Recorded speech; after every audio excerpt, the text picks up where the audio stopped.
今天的心动讯息会有点不一样，更加的刺激哦。哦哟，今天是跟昨天反过来，换成你会收到谁传给你，你会知道是谁，而且你要把内容讲出来给大家听。但是你不能讲是谁给的哦，你只能讲内容。我觉得等一下大家会哭。我想说，我能不能把讯息收回？因为我这个讯息就是太有指向性，然后我就觉得说指向性有点太明显，我很羞耻。好险，不用念自己的，然后下一秒什么我要念别人的。就是我觉得，如果心动的讯息念自己的，就是会有一点觉得好，就是我讲完了，我就觉得有一种松一口气的感觉。但是我觉得念别人的文字的时候，就是会很共情那个人当下写这个讯息的，就是心情。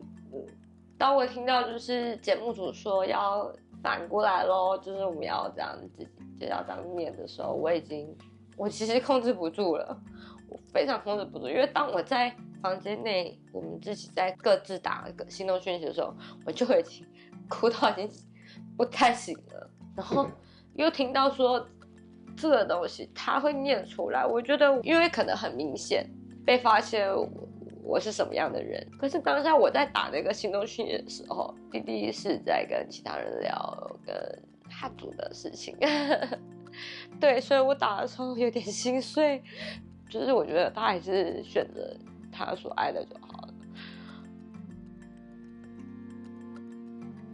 本期节目非常感谢我们的干爹337同居约会赞助。你今日的情绪想撒娇逃避也好，想面对畅谈也可以，昨晚说的我都可以听，日日都算数。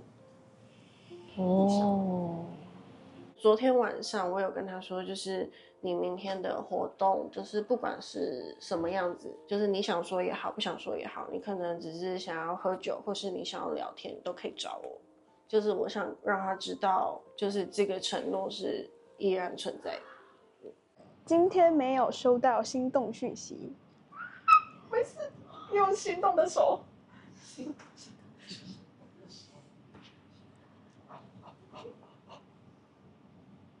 今天没有收到心动讯息。哇塞！到底有多少人收到？等一下就是弟弟等一下要念一堆，要念5则，连这个都要按感，全部都是你很香，你很香，你很香，你很香。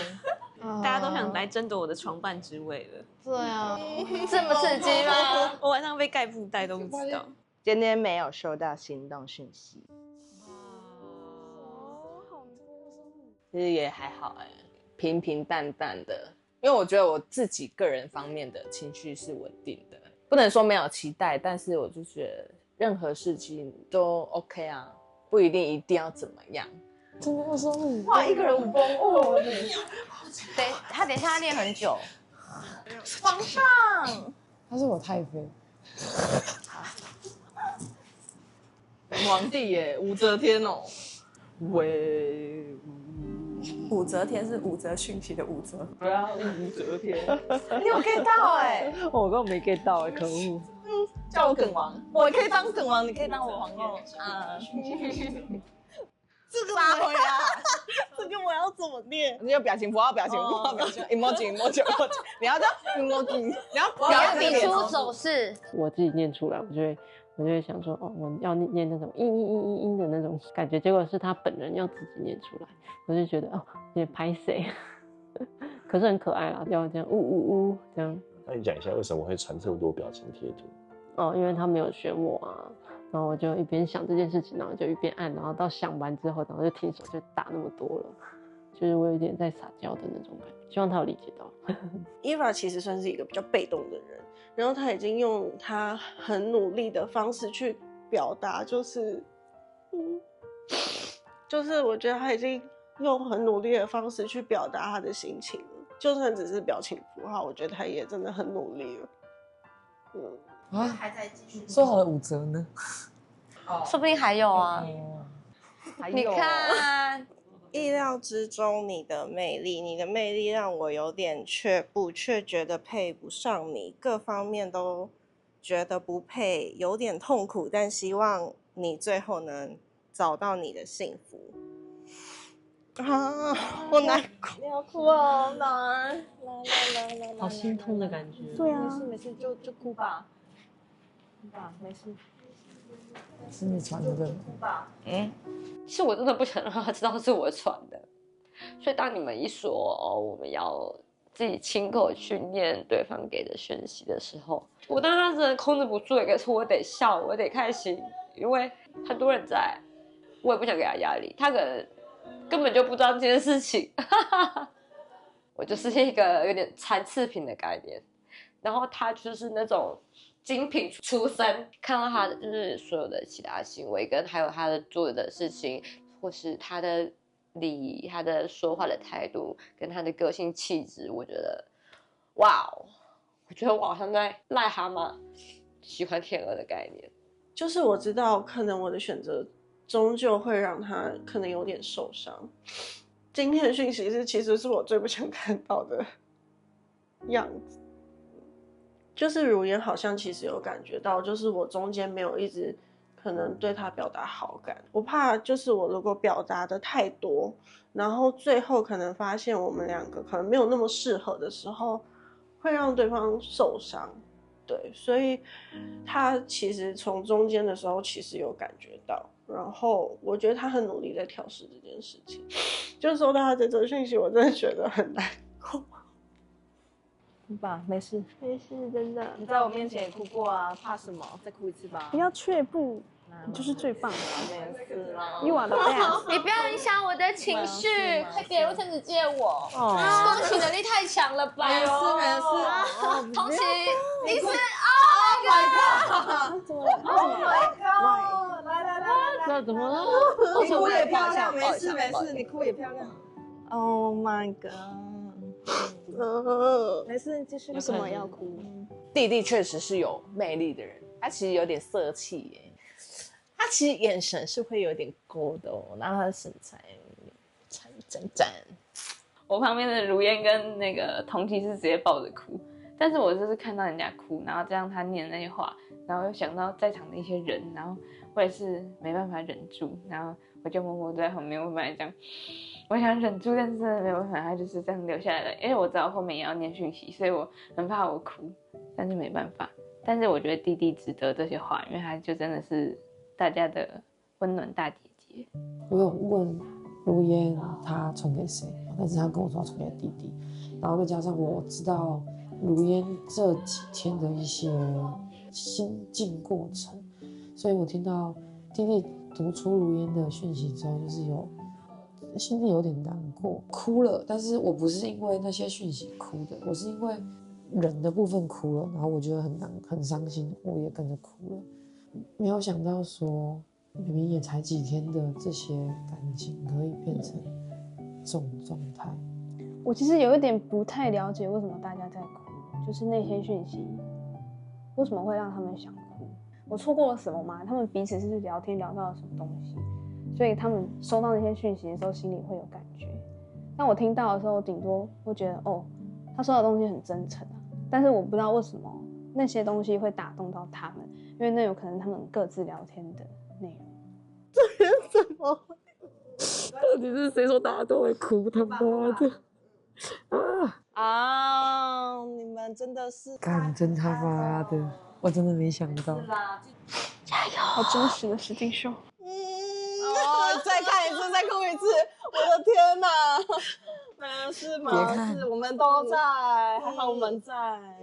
尽量哭一点。最后我念一下。好，你念。能让你记得我喜欢的东西，真的很开心。一直找不到机会，谢谢你前一晚赠送的面膜。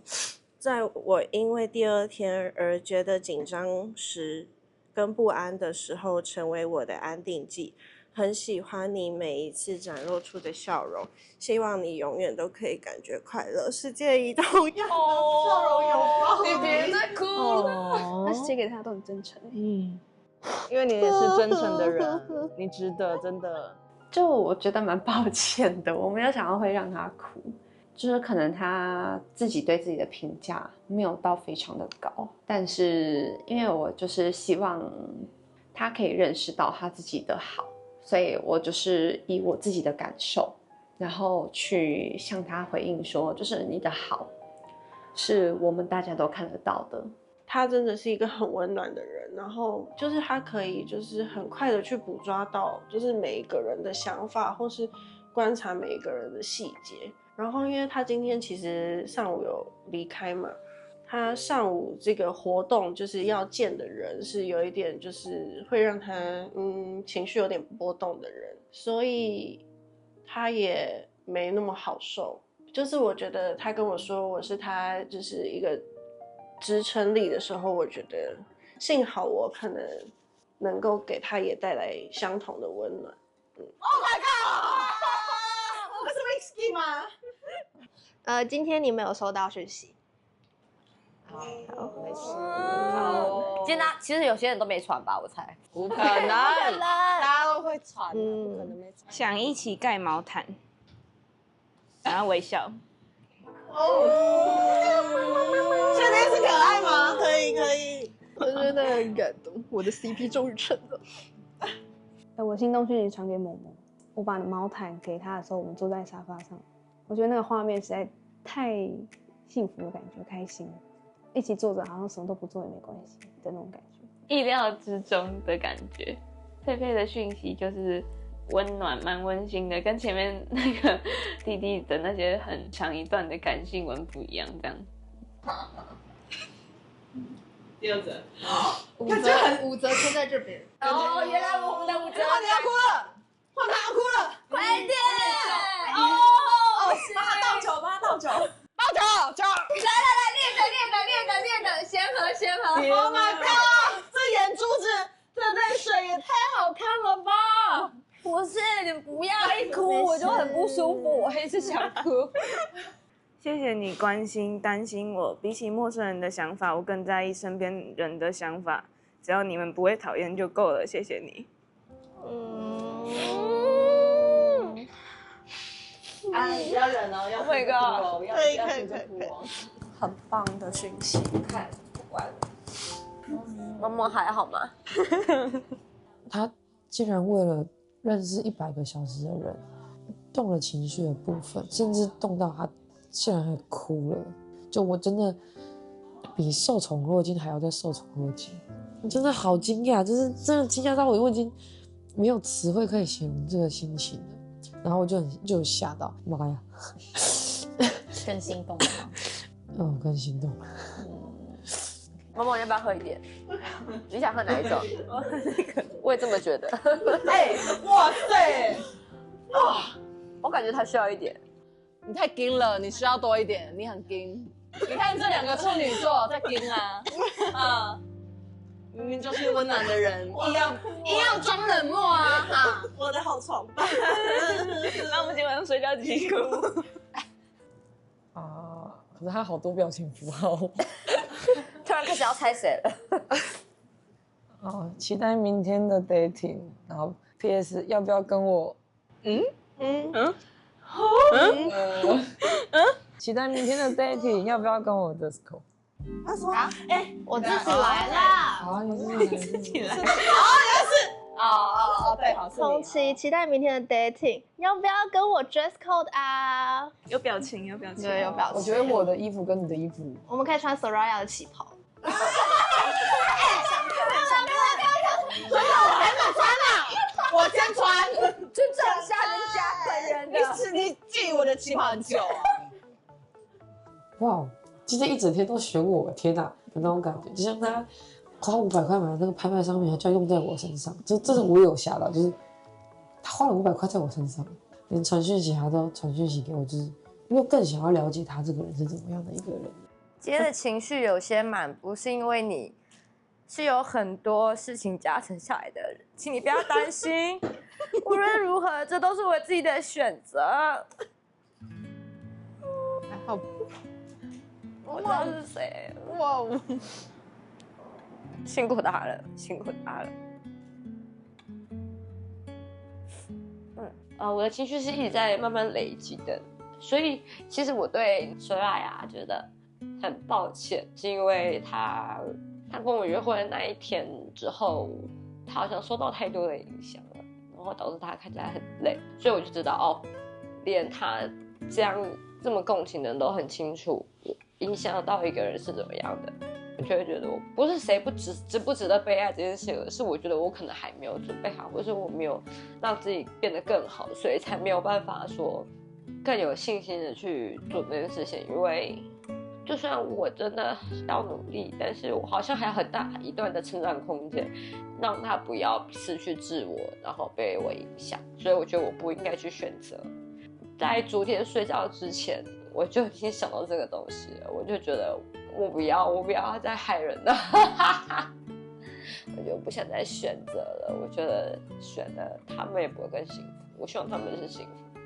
我今天传给如烟的那一段话，是因为昨天约会的时候，他有说跟我相处能量有回来一点，因为他是跟我一样是消耗自己的能量，让大家开心嘛。可是他比较不知道怎么回复，或者是他自己还没找到舒服的方式让自己回来。今天的话，我就是抱抱他，就是用我的方式给他能量，因为我接受一些他的负能量，那我再自己去消化。所以有的时候可能我会消失，或者是我会躲在哪个地方。晚上讲心动讯息的时候，我就可以开心的带着大家缓和一下气氛，不然连我都哭，我真的不知道要怎么办呢。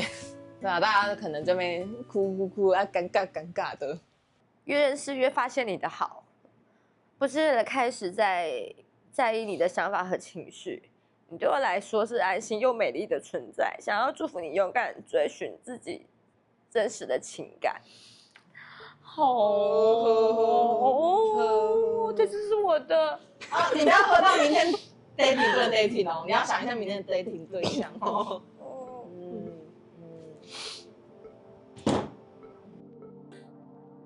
我觉得他应该是在安慰我，没有其他的，就是应该是朋友间的安慰。毕竟我们两个还是算情敌，我也很直接的讲说我们是情敌。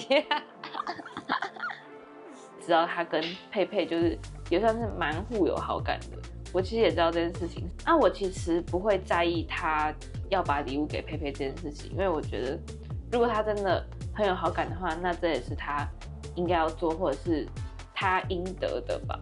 他觉得他现在最有好感的人都已经有对象了，所以他会不敢去做这件事情，这会让我听了觉得很不舍，想要看到他更勇敢的样子，然后他很害怕的样子会让我蛮心疼的。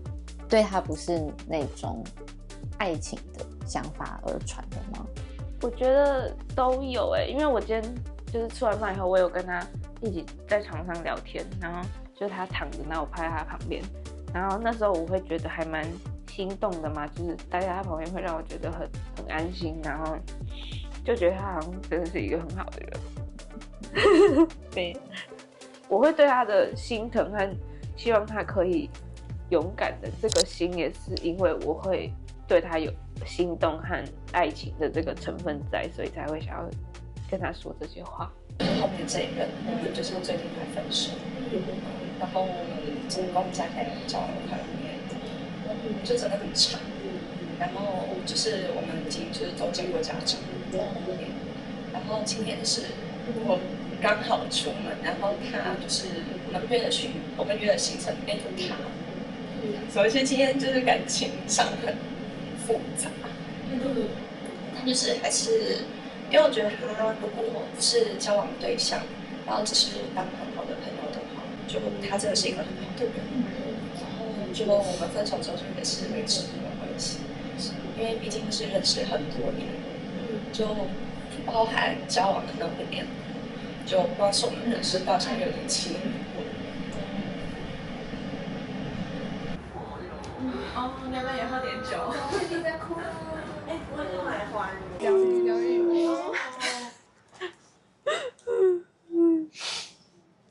为什么我们在聊前任呢？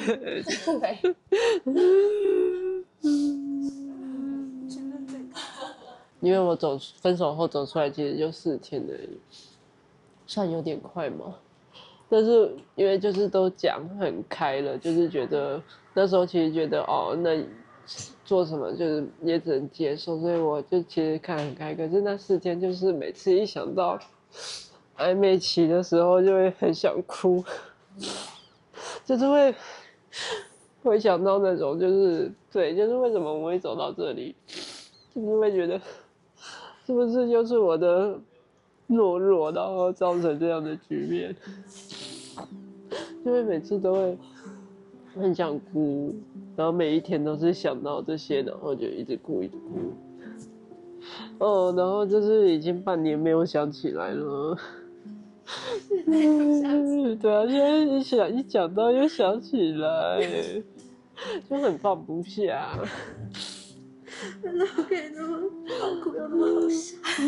然后我又觉得，哇，我带着这样的心情嘛，其实我一开始是觉得真的就是来，会不会真的有就是更适合的人，但是现在又有这种情绪，我就觉得很有罪恶感，就是觉得好像我在玩你们我们节目组那种感觉，可是我没有，就是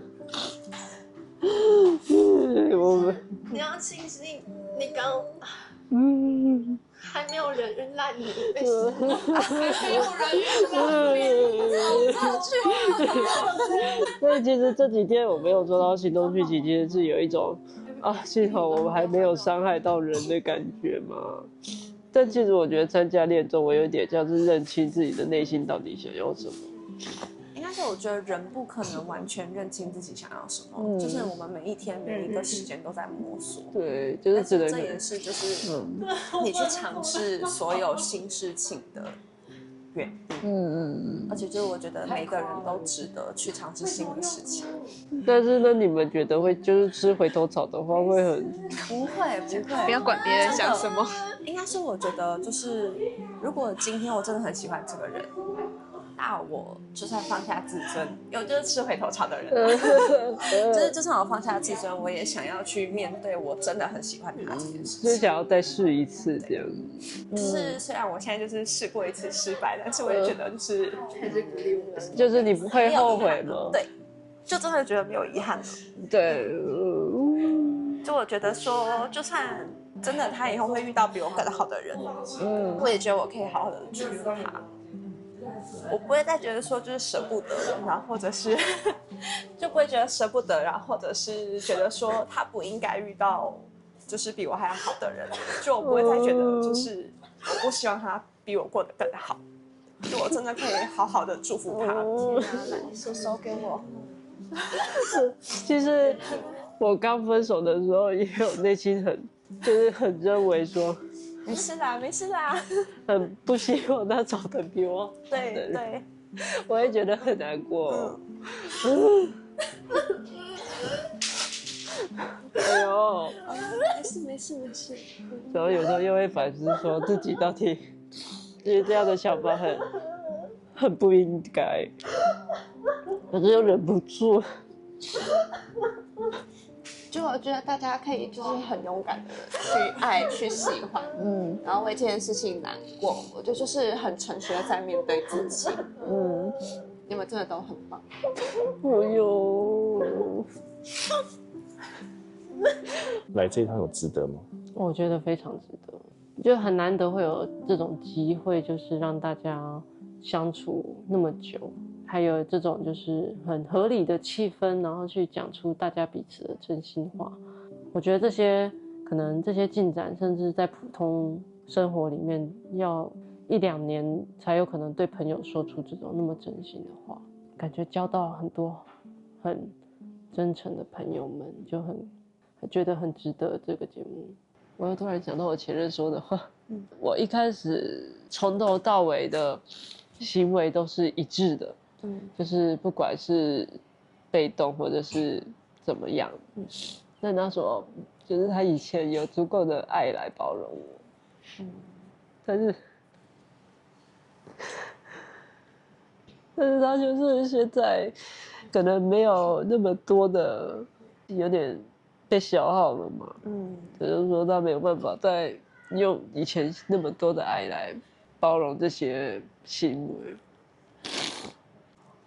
我一开始我不是跟你讲，可是我后面已经我不知道我要怎么去挽回过去发生的事情。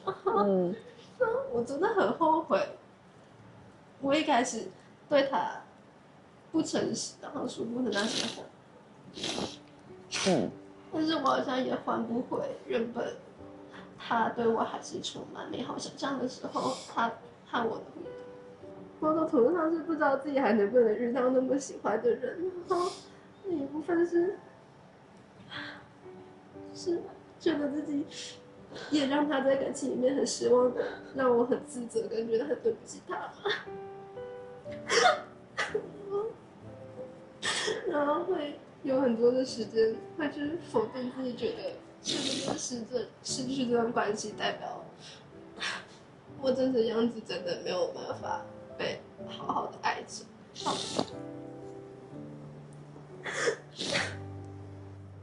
但是我觉得光是你会这样子想，就代表说你真的就是很喜欢对方，喜欢到就是你会为了这件事情而去责怪自己。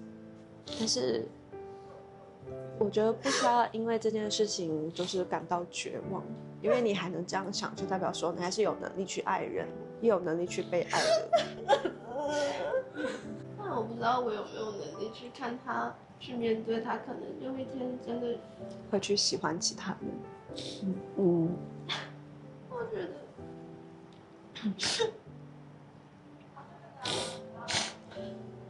没关系，如果他真的遇到你来找我哭。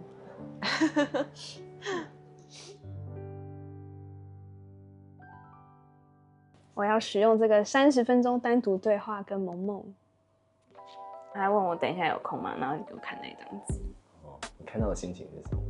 没有很意外，这样，但是也有点小紧张，有点在想要说什么，也有点想知道他想说什么。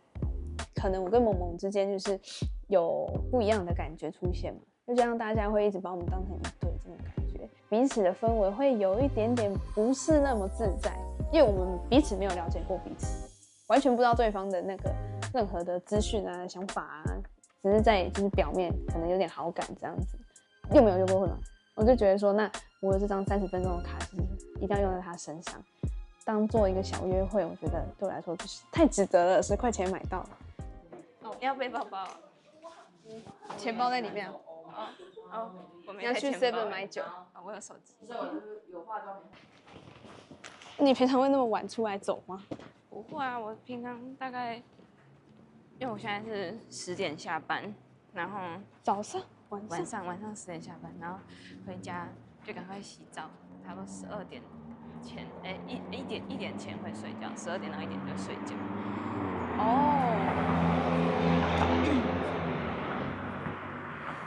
然后大概都12点睡。这马路应该过不去了吧？20几秒。20秒。走快点吗？好，我们走快点。等一下，我有点后悔。等一下10秒。好白痴哦。可以啦，可以跑快点，慢跑就好了。他5秒过了，还有10秒钟的时间。台湾人都是跑一半然后停下来开始走。我记得那个时候我们过马路，20秒我们还是过，所以我们在那个马路上面跑，还蛮好玩的，觉得很好笑啊，在那边跑步。但我非常非常非常开心，我跟伊娃可以成为我没有遇过的好朋友。怎么说？就是大部分的好朋友不会肢体接触吧？但是我就觉得我跟他为什么可以肢体接触成这么夸张？它是一个我没有遇过的关系形式。我其实也很喜欢跟我的朋友就碰来碰去，可是我不会跟我好朋友碰来碰去。但是跟伊娃可以，但是我就觉得就是朋友，所以我就觉得好特别。我觉得在这里就是友情跟爱情一切都界限有点模糊吧。就是搞不好你现在觉得你们是友情，但是某一天就碰到后面也会开始有心动感嘛？就是你现在也说不准啊。干嘛？很排斥，很排斥，不知道好奇怪哦。你写给谁啊？我写给如烟。如烟的第2则。那如烟第2则是什么？你是跟如烟突然变很好？突然吗？因为我没有印象你跟他很好。不知道，我就是觉得在这里越认识大家，好像越可以发现大家比较不同的一面。因为第1天采访的时候，我其实是说如烟 hyper 的那个状态会让我有压力，但是后来越认识他，就发现他很柔软、很温柔的一面。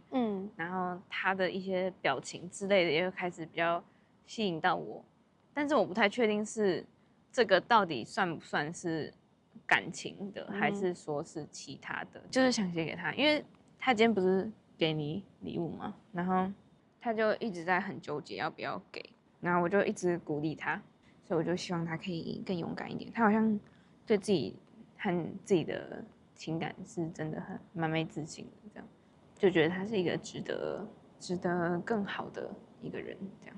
哦，而且今天那个交换礼物的时候，因为他有时候他有一个并驾齐驱的前2名，然后我就一直鼓励他，然后他就突然盯着我，他说什么你这很笨什么你是我情敌，然后 Clara 都看出来了这样。但我其实知道啊，我知道就你们2个算是互有好感，所以我不知道，我至少我的视角看起来是这样。你干嘛这个表情啊？是怎样？然后，但是我是觉得他要追求他的感情，这是完全 OK， 完全没有错的一件事情。那你为什么没有跟他一起出来？因为我先把我的礼物给 Clara 了。为什么？因为我的礼物是一本书，然后我知道他会看书，是一本台湾的小说。比较明显会看书的人。明显，我不知道你啊，你又没有跟我聊天，我也不知道你科系是什么啊。我觉得我应该会是在场最爱看书的那个。真的假的？我是每天看的。啊，那你去跟他抢过来。没有啊，但是我不看小说啊。但我那时候有想到，你会不会觉得怎么样？你觉得我会觉得怎么样的人吗？就是我会想说，你会不会想很多？对，就是会不会想开始困惑我为什么没有给你？那你觉得我是会想很多的人吗？我觉得在这里大家都会吧，在这个环境下怎么可能不想很多？是吗？你会吗？我没有很在意，我可能更在意我今天给你，我好开心哦。比较是这个，我会觉得你有你的理由。对，我不知道到底是他原本就是这样子讲话，还是他就真的没有在想这么多。我跟他分享我跟其他人的约会过程，还有我对别人的想法的时候，他比较少讲到很细节的东西。就我讲的时候，我都会讲的蛮细的，就是我比较细微的想法，然后他基本上就是带过，然后或者是等我问问题。但是因为他的一直对我的选择都算是蛮坚定的嘛，就是他也没有表达出对其他人有同等的好感，所以我没有很在意。但是我也会想要知道他跟其他人更多的事情。那我比较想知道为什么今天就是要让你选伊娃明天约会对象的时候，你会选我？那你觉得我要选谁？就是任何人啊，就是其他任何人都有可能啊。我就觉得最不可能就是我。那你会觉得很奇怪？是吗？为什么？如果你有想跟我出去的话，我没有机会啊，就不应该把我推给别人呢。可是我没有机会跟你出去啊。没有，可是那时候才竞标到很前面。就前几个，就也还没有几个，这是第一个约会的，可能后面会有约会环节，是不是？就是那是第一个约会相关的竞标品，然后后面你搞不好也会标到其他跟约会有关的。我没有想到那么多是吗？我当下想的是他比较喜欢弟弟嘛，可是他跟弟弟已经约过了，他再去的话有点奇怪。那其他人的话，他可能也没有特别有谁。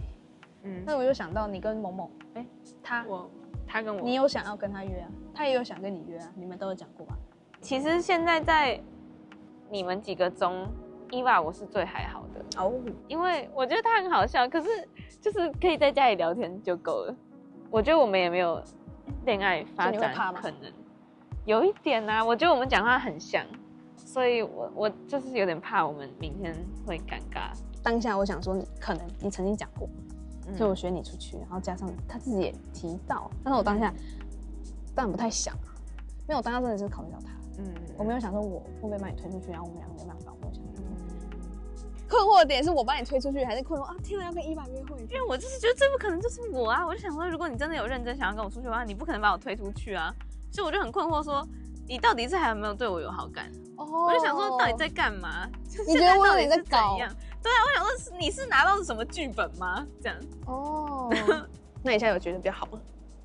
直到我抽到那一叠拍立得以后，我就醒过来了。我一打开，好烂哦，烂透了！你花500块买的，200块，你花200块买啊，200块还好，至少不是500块，我真的会气死。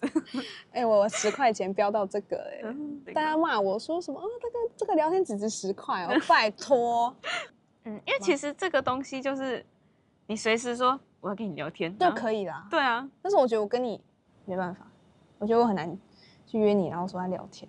我们2个几乎没有单独待在一个空间，然后我们如果就这样坐在旁边的时候，也会很僵硬，就很那你觉得是为不知什么？道怎么办？我就不知道啊。但是是你吗？还是我？我觉得我们都有一点吧，但是你可能比我严重一点吗？为什么？我不知道，我就这样觉得。你觉得我比你严重？我觉得啊，然后，但可能是因为现在大家都就是有点认定我们2个就是很有好感这样，然后就会变成我们没有那么自然吧。我觉得我只是有点害羞吧。哦，是吗？对啊，我是没有到很害羞，只是我会不知道该说什么，因为对你了解也不多，也没有讲过什么话，所以也不知道要从哪里开始开话题。对啦，我觉得这也是一点啊。我觉得我现在会想要跟如烟出去，虽然我觉得他应该不想跟我出去，因为他把我当情敌，但是我会想跟他出去，比较多是想要跟他聊天。就是当恋爱对象这件事情，我没有想那么久，而且不知道我之前没有喜欢过成熟气质的女生，可是不知道为什么，就是现在看他讲话，还有他一些细微的表情，还有一些动作，就会让我有点被吸引，就是有发现他的魅力。但是他应该是对我应该是没怎样。我就觉得说，为什么是如烟 ？Why？ 为什么？对啊，但我的为什么不是困惑，而是为什么要有他？是硬凑的吗？还是你真的有对他有感觉？是觉得小吃醋吧，这样子。然后，但我没有去细问，因为我觉得不想知道。可是我觉得他真的喜欢我的理由也蛮表面的吗？就只是我靠着他就喜欢我吗？是吗？你有问过他吗？没有，我不敢问。可能也有某一种频率有对到吧？没有吧，我没有跟他聊很多天啊。他后来让我感觉到他对我有一点好感之后，我就有点不太敢跟他接触了。哦，你会怕给他更多希望？有可能吗？因为我觉得他其实对自己很没自信嘛，他每次都会给我一种，比如说刚刚好了，他刚刚选我当约会对象，他就会给我一种他好像做错了什么，很没有自信，然后一直问我感觉怎么样，然后说不行。但这样的状况其实就是要我去承接他的情绪了，我要去安抚他，然后没有啦，不要觉得怎么样，光是这样我就会觉得相处上就不是那么自在啦。如果他今天是出去跟我很开心，或者他亲到我觉得很开心，就是我可以因为他开心而开心，对。但是我觉得现在不是，他给我一种压力了。他对自己太没有自信了。但我又可以理解，因为他本来对自己的那些，因为他也有稍微提到一些什么，他们家都喜欢他妹之类的这种小故事，就大家可以窥见一些他的过往吗？对啊，对啊，就是他对于自己就是没自信嘛，所以你要他突然变得就是想做自己就做自己啊，不去想那些也很难，也很难。所以我也不会说什么他就要改啊什么之类的，但是我有压力这是确实的。所以其实当下我觉得我回的有点不太好，就是他说他当下问他问妈，对妈，你真的想跟我出去吗？我说我也不能拒绝，我就觉得天啊，我是一定，你是直接脱口而出的感觉，对，因为你有点受不了他自卑的感觉吗？我觉得我有点像是我陈述一件事实，就是我怎么想不重要，我怎么想不重要，反正我也不能拒绝，这种感觉。所以我就觉得天啊，我讲那句话一定很让他难过。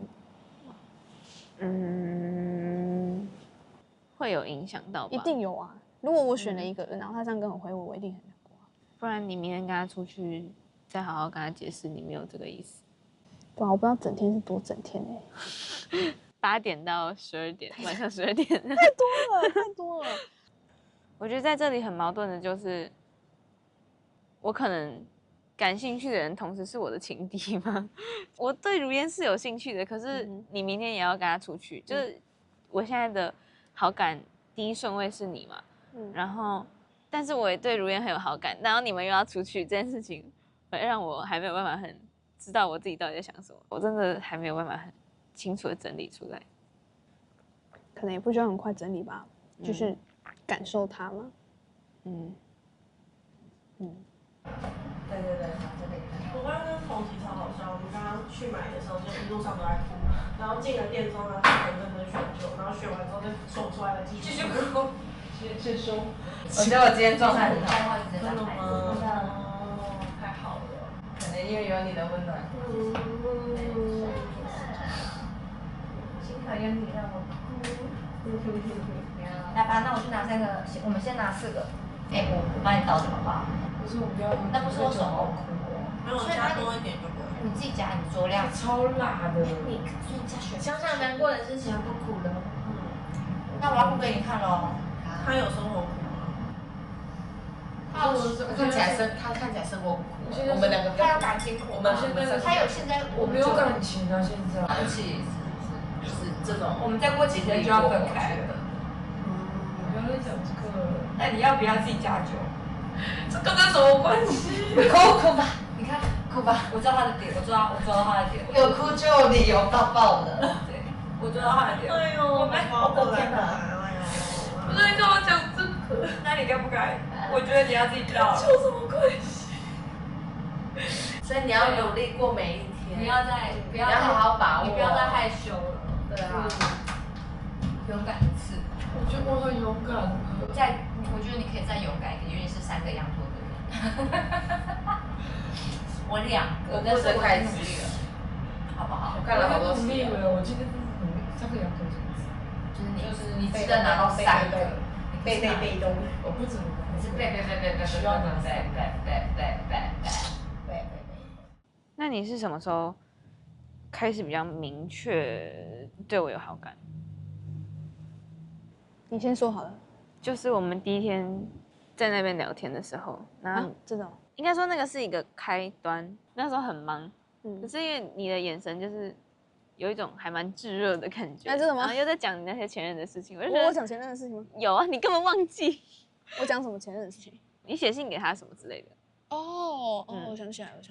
我们也才在那边聊没多久，然后就可以讲到这样，然后就觉得好像频率蛮合的，然后你会写信什么的，这种感性上的事情又跟我蛮接近的，所以那时候会开始把你列入会想要出去的对象，就是会写卡片给喜欢的人这件事情，他有特别记得。对，我想原来我讲过这个话啊，真厉害，在一开始就跟他讲这件事情，后来就来现在住的地方，来了以后，然后我们不是我被投票，那我们不是1、2名吗？然后进房间以后，你就说你投我这样，然后我也说我投你。我喜欢可爱的关系，我喜欢如果是感情状态的话，2个人是可爱的。然后什么叫做可爱的关系？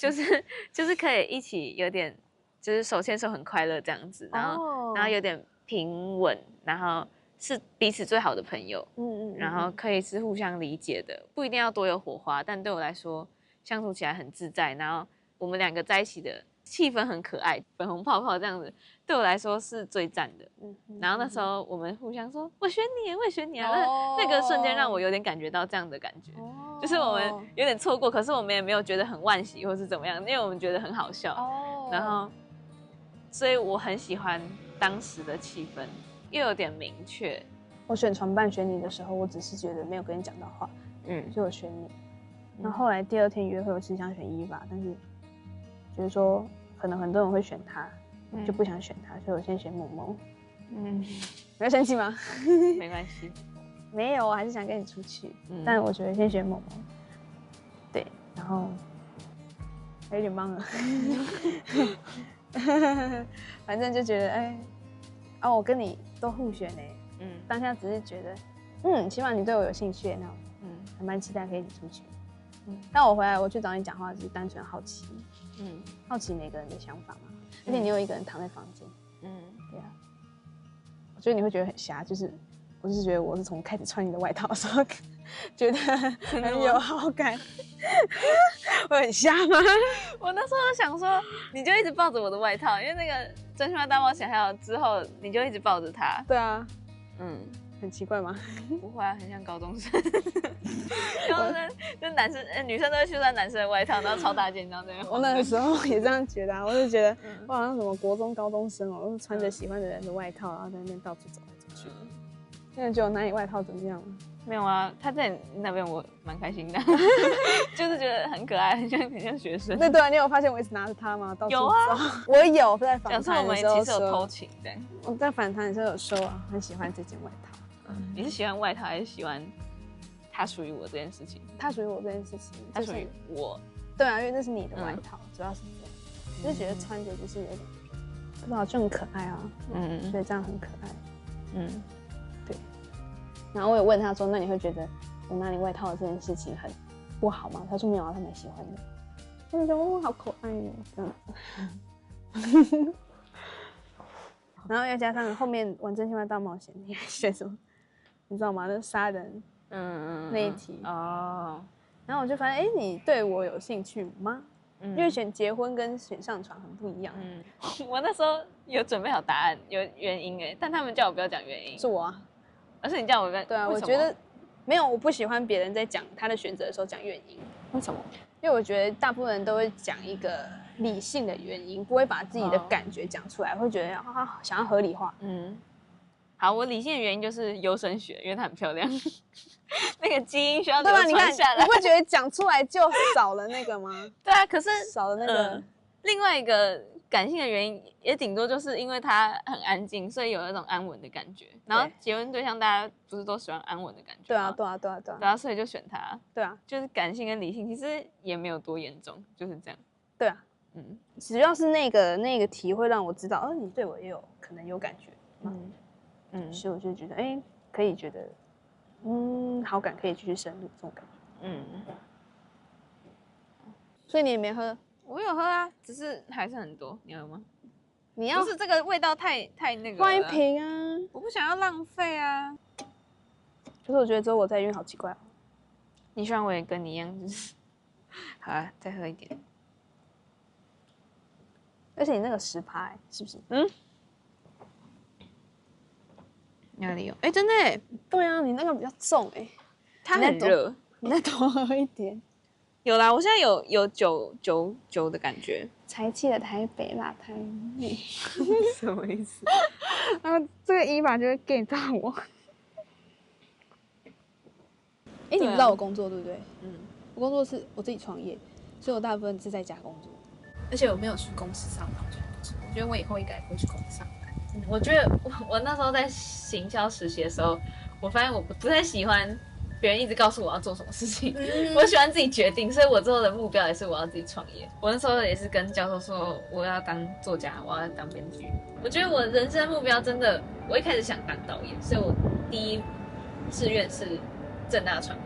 我喜欢决定很多事情，所以我想要当导演，我也很想说。写小说也很像啊，因为小说也是自己想那个内容。对，我很喜欢说故事，然后但后来就发现我去不了政大传播，数学太烂，然后就觉得台文这个领域也是算是摸到边。对，就是可以帮助我精进我说故事的方法，然后人文素养什么的也可以培养这样。我觉得我超级喜欢知道自己喜欢什么。我最喜欢他很有自信的样子，感觉到我身边的人他们对于自己要做的事情没有那么的笃定。我觉得我在他身上看到我自己，我其实就是想找可能跟我一样想法对待生活方式的人，但我觉得他就是啊。他一开始跟我讲说他在做他的科系的时候，给我感觉是他超爱怎么在这个领域里面做他自己想做的事情。我觉得就跟我一样啊，就是我在身上看到了另外一个我。我很喜欢我自己，所以我就觉得那同样的我也会喜欢他这个样子。其实我那个时候没有特别幻想说另一半要什么职业，但是我会希望他是家庭主妇，但是这个背后的那个原因是我希望他可以依照他自己想要的事情去做，不用考虑金钱的问题。甚至说我那个时候会觉得说，反正就我赚钱就好了，就是让你去发展你自己想做的事情，因为这是我最乐见看到的事情，就是在你很喜欢的事情上面发光发热，根本就不在乎你做什么。但像看有些朋友会觉得说什么当警察啊、当医生啊、护理师啊，我就觉得没有，就是想要看他做他想做的样子，最快乐。其实我很喜欢一个人的感觉，因为我有在追星，我很需要去爱人，我觉得爱是某种生活重心，因为就是在追星的过程中，我很喜欢给予爱的感觉，所以就算我知道我喜欢的明星永远不会看到我，但至少在爱的过程中，我会感觉到自己的价值，还有我有一个生活的动力，所以就是晕船的时候，我其实也是快乐的。我没有觉得这个过程有什么遗憾，因为现在的友情也很珍贵，所以我其实也有点认清，就是我跟他就算是谈恋爱，我们搞不好也不会那么顺利，因为个性上还是有一些差距。我觉得你怎么随和的人干嘛？你怎么会跟我这么像？真的好可怕哦，好可怕哦！不知道怎么讲才让你感觉到就是那种超级一模一样的感觉，但就是我也完完全全是那种喜欢一个人的感觉，就是我不会非常在乎他有没有喜欢你，但光是我喜欢他这件事情就让我开心，所以我才会说，其实什么交换礼物啊，或是什么心动讯息你没写给我都觉得没有关系，只要我能感受到我喜欢一个人的感觉，我就很开心了，我就只觉得这件事情就很好了，对啊，但是跟他聊完天之后，我发现我们两个真的有够像，就是节目组怎么可以找到这样的一个人来到我面前的那种感觉，就是太像了，真的很多事情都很像。我以前我想象中我可能喜欢的人，然后我会希望我喜欢的人长什么样子，他就是很符合，我就会觉得天哪，就是我对他的感觉可以更确定，我不会像前几天觉得说我会突然不喜欢，会因为什么事情不喜欢他，就觉得不会，跟他对他来说这样更自在。我觉得我之前在一段关系里面是照顾情绪比较多，我不太会照顾人，其实因为我觉得我比较独立，我比较会顾好自己，所以我会不知道你的需求，你就是觉得说你不能自己弄好吗？可能今天出门下雨了，你看到下雨你就带伞啊，为什么还要我提醒你带伞？这有点像这样，真的。对，那我自己看到下雨我就会带伞啦，我不需要，我不会去回推说你可能会忘记，我觉得没有，对方应该会自己照顾自己。对。我觉得在感情里面变巨婴的人，我实在是很想笑。我觉得也不是巨婴，就是体贴。你可能会觉得说要提醒他一下，但我觉得我没有，我就是把我自己想好。对，而且我觉得要特别去做这种事情也是蛮刻意的。会吗？对我来说啦。对啊，对我们来说是刻意的，但对于有些人来说，他就是比较体贴，他是会提前想到。但是我偶尔会觉得，就体贴的行为会不会都是一种学习而来的？就是他以往的经验，他觉得要这样体贴会被喜欢。体贴的话，别人会有好感，这样有可能，但也不一定，因为可能他从小生长环境就是在这个方面比较敏感，比较会多想到对方的需求。我其实不太需要被照顾情绪，因为我对于自己的情绪很独立。我难过、我生气、我开心，其实都是我自己消化或者我自己感受的。我顶多跟你分享，那你不用安慰我，还是什么这样子。我觉得我们有很多地方都很相近。然后也有讲到，就是我们两个都是比较独立的人，然后我觉得我也算是这种个性，就是我不太需要被照顾，我觉得我可以照顾好自己。那如果有一个恋爱对象的话，我会希望他是可以跟我分享情绪就好了，他可以不用太有点照顾生活起居，或者是一定要承受很多对方生活中的需求这样子。我算是蛮容易焦虑。焦虑什么？我昨天跟那个同期聊完以后，我觉得我生命中最大的焦虑就是我怕别人失望，然后我怕麻烦别人这样，我真的很怕麻烦别人，所以是因为这样很独立吗？有点，通常怕麻烦，很多事情都自己做，对，而且我又是家里的姐姐，我也是姐姐，对，我觉得真的最大的那个会比较独立一点，对。我们真的很像我记得我有听Kara 青，我有听他说他一直说我们两个很像。你在这样跟我讲？对啊，我想说到底哪里像，因为我根本就不知道。结果真的好像，真的好像，我觉得好恐怖，结果真的好像，好恐怖哦。就是有的时候有点怀念喜欢一个人的感觉。我之前有一个题目就是你要选择被爱还是爱人嘛？如果是我100%是选爱人，因为我觉得被爱。你决定权不在你手上，是在他手上。他想爱你就爱你。那如果今天他不爱我了，然后我瞬间有一种被抽离的感觉，但很难过所以我后来觉得我应该选择爱人。我今天爱你，我就开心，我不管你给我什么回应，反正我就是开心。我觉得我会选择爱人，是因为我比较擅长爱人。被爱这件事情，偶尔对我来说太强烈的话，我自己会不自在，会尴尬。就算是我很难接受别人的好意。我觉得我有点，好特别哦。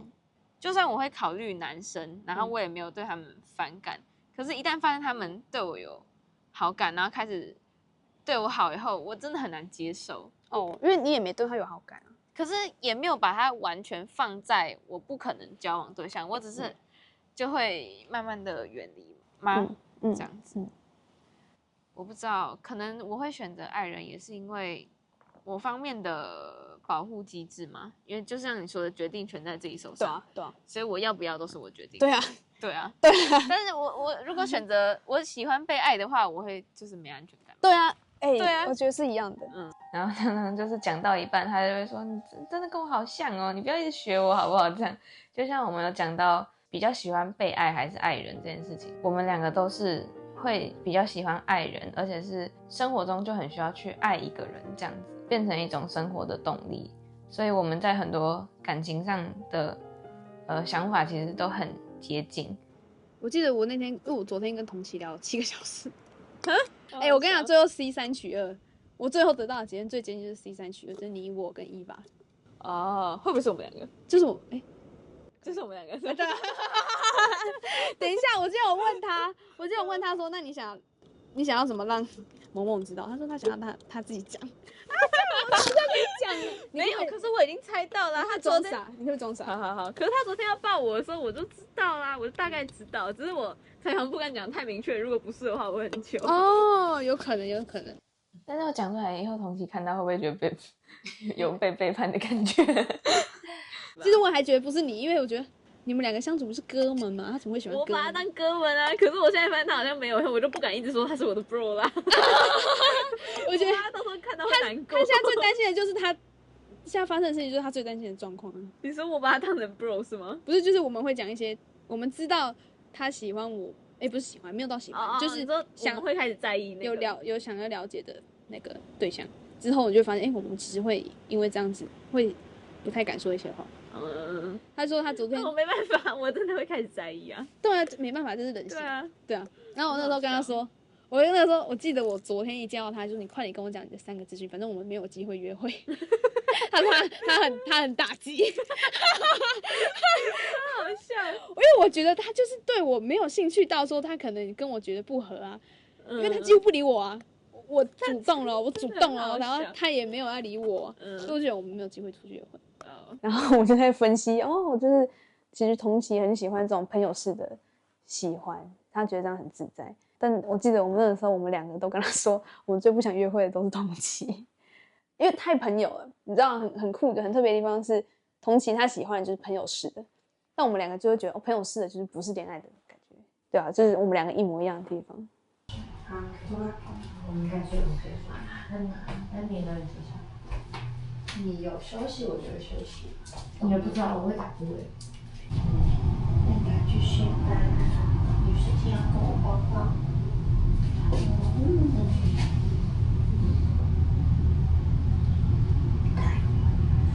你好乖。没有，我妈妈，我说我跟你亲过，然后说，然后他也在我不喜欢我们是亲。我不想跟你是亲别人，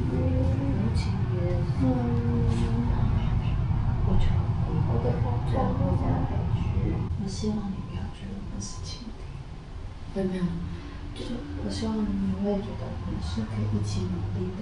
当然，你是为同学目标努力的 ，baby。我也知道妈妈是谁，我们很明白。就是我希望你，但是我爸一切都会成真，这是真的。不要，没有啊。你爸，我先跟你说，我会同时希望这样子，但是我不会放弃我的可能性。当然，我一定要全力以赴。当然都全力以赴。我这样在意的开心就好，因为跟我在一起是不行。应该说，我希望你永远可以去想起。在这个节目最一开始我选择的人就是你，知道吗？从这一开始，只看到照片，就算只有照片，甚至是我们第一次约会之后，我第一个选择的人都是你，因为现实的状况就是有第一个约会对象就是你，所以才会有现在的我。你只要相信这一点就好。只想要他的幸福，但我们也希望他开心。太累了，觉得大家辛苦。我才不管嘞！我也不管你累不累嘞，我也不管你累不累，我们累不累？你都不要早睡，你都你要去哪里啊？我操！好，你要幸福，我的宝宝。不要，我不要幸福了，我。哎，你不要幸福，那就要我哎。对，我要幸福。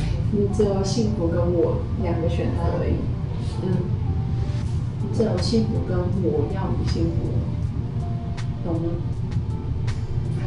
好啦，宝宝，我的漂亮宝宝，你这么漂亮，你不幸福要怎么办？我要幸福。多年后。没关系啊，只要解决是幸福的就好。可是我想学校，我觉得为什么今天打扰他们？还是你要跟我一起睡？可以，但这边很窄，这边很窄。没事。那我可以陪你睡沙发。我睡觉啊。那你要让点去我的沙发。请不要好好睡觉。你要变到我的沙发，还是我的沙发？不要。但我觉得沙发可能睡不下2个人。我让你睡啊，笨蛋。你不想要跟我睡？不是，对不起，不是。啊？你不想要跟我睡 ？No， 我不想一起。来，像不熟啊。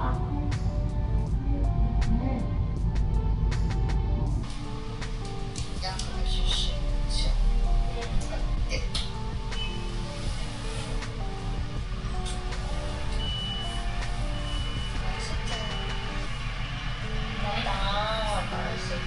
是宝宝。我的宝宝。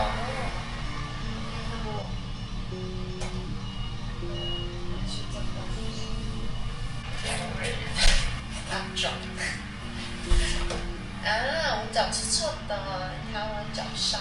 我有闻吗？不要，真的很臭。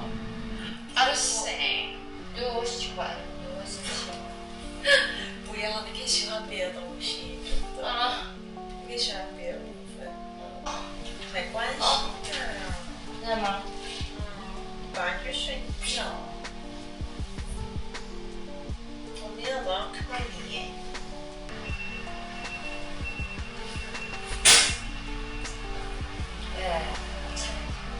sorry。你要赶快去睡，我是不是要睡？那个问题。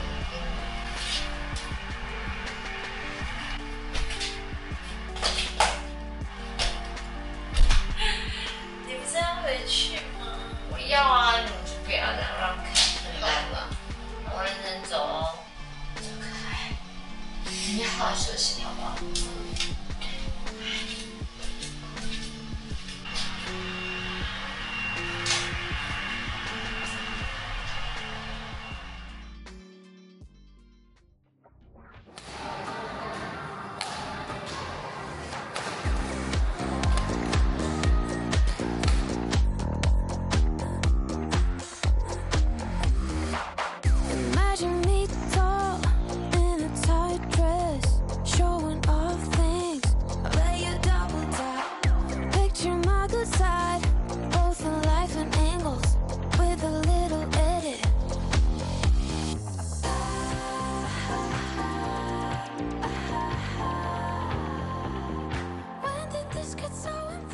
那个，我们等一下要不要一起去吃饭？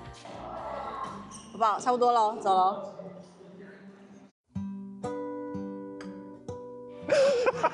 你怎么那么可怜呐？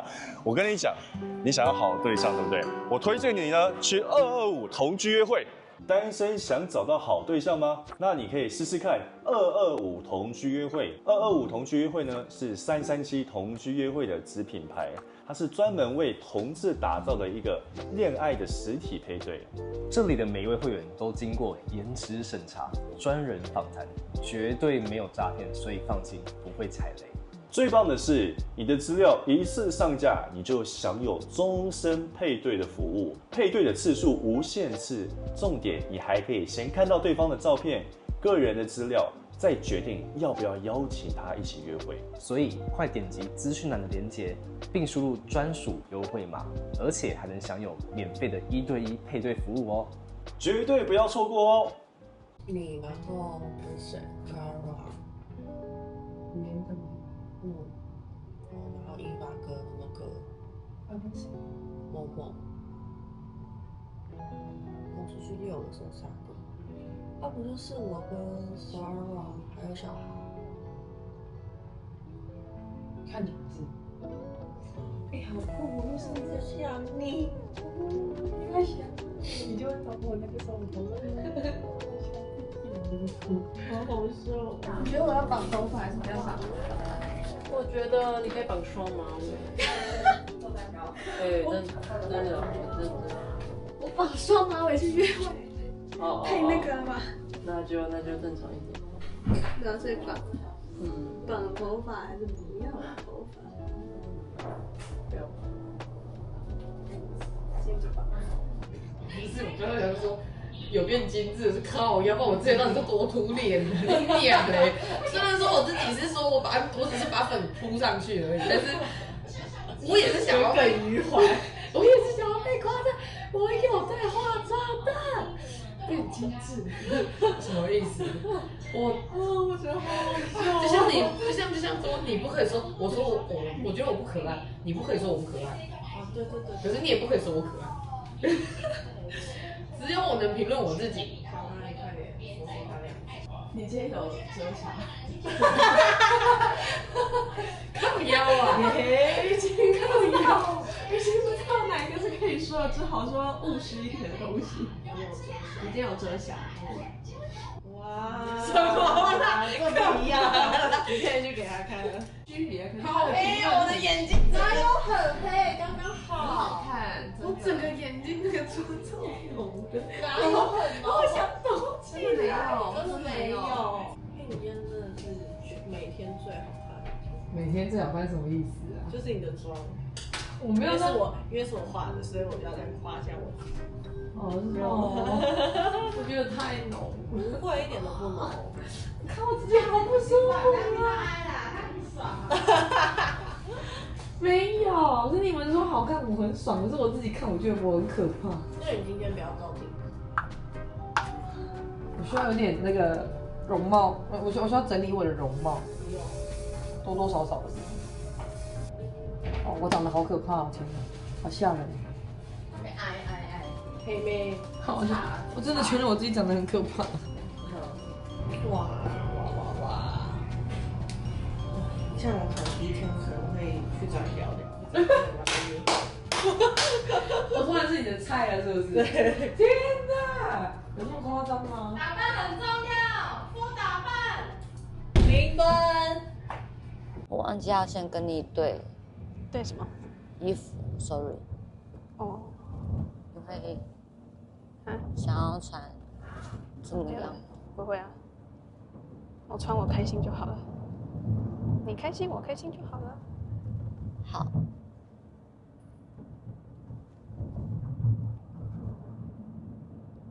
在跟佩佩约会之前，你的心情在想什么？有点紧张，然后也就是期待又害怕，终于可以跟这个人接触了。因为我一直都蛮想跟这个人接触看看，因为平常好像没有办法融入他们的圈子里面聊天这样。跟卢嫣出去约会之前，我有一点紧张吗？会有点担心很多事情，可能心里会想说，不希望可能时间不要太久，或者是有点担心说，到底我们要聊什么，聊的东西我会不会有点太沉重？哎，对耶，3样资讯，你想要接哪一个？居住地，你都好像都不知道哎。对啊，我们太少聊天了。酷，居然会有一个不知道。那你想知道哪一个？你对台北很熟的感觉。哦，我感觉我好像不需要多问一点点这一块。不知道。那你想问我什么？居住地吧。我以为我很明显嘞。我觉得我猜不到哎，台中。你猜一次就中啊？大家都好像在台中，感觉啦。是吗？我不知道。对，我是中部人。对，我是台中人。嗯，好厉害啊！我猜的。那我坏哦。只是随便猜的。简单问我们彼此可能住哪里，猜啊，就是也是好玩好笑的。就是我原本的脸可能还有点不太敢跟他说什么话，但是我后来发现我有在笑，就是我的心情有变放松一点。我感觉我不需要问你的居住地了。吗？应该说你对我居住地有兴趣吗？你有想知道？我感觉你，我觉得你对台北太熟了。你觉得这可爱吗？我怕我浪费一个问题。小花花，太多花花。那我可以问年龄吗？年龄哦，我几岁很重要吗？其实不重要。对啊。那我问职业好了。那我做什么也很重要吗？我说重要是对你来说这件事情。不重要啊。哦，那对你来说我的资讯根本不重要吧？对我来说是你就可以。Sorry， 我可能还有点醉，不好意思。那怎么办？我该问什么？啊，也可以都不问啊。对我来说都很重要哎。没有啊，为什么很重要？还是就是单纯想知道？我单纯是好奇。哦，我有点在跟他玩呐，就是有点像是他问我年龄，那我就会问他，那年龄对你来说很重要吗？他问我居住地，我就问他，那你觉得我住哪里会对你影响很大吗？反正我就会觉得说，这样跟他聊天还蛮有趣的。如果我就是有时候，如果你不想跟一个聊天，他问年龄，就直接说好22岁，你就不会往下聊，那个气氛就很尬。但是我还是有尝试去用不同的方式，想要了解他的想法。那这样的问题方式有让我觉得两个人彼此是有在了解的，没有互相排斥，没有我想象中的那种很有压力的氛围。那你就选一个问啊。可以问你的年龄吗？好啊，我想一下哦。不是你的年龄，你还需要想一下。我要想要怎么跟你讲，我觉得直接跟你讲太无聊了。那我用数学题吗？不是，我想一下。伽利略吗？那我跟萌萌看起来都是比较小朋友的吧？所以你们是忙内啊，团宠。那我跟他看起来谁更小？你。为什么？不知道。我的直觉是，你觉得是思考上还是脸？脸，我觉得是个性跟脸。这样，这是称赞呢。我之前不喜欢，因为会有一种被当小朋友不成熟的感觉。虽然我个性本来就蛮幼稚的，但是就会觉得说，他会觉得我不成熟，小朋友那种感觉。我觉得聊天其实就很明显知道，你不是说很幼稚啊，行为是玩啊。我跟伊娃很幼稚啊。你跟那就是跟每个人相处不一样，这个很能理解，能理解。那你觉得跟我相处我很成熟吗？你有点不想跟我聊天。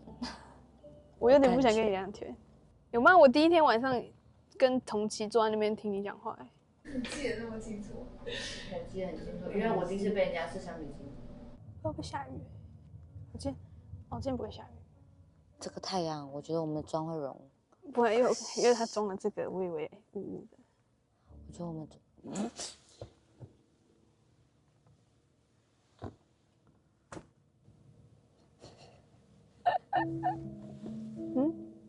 觉得你很可爱。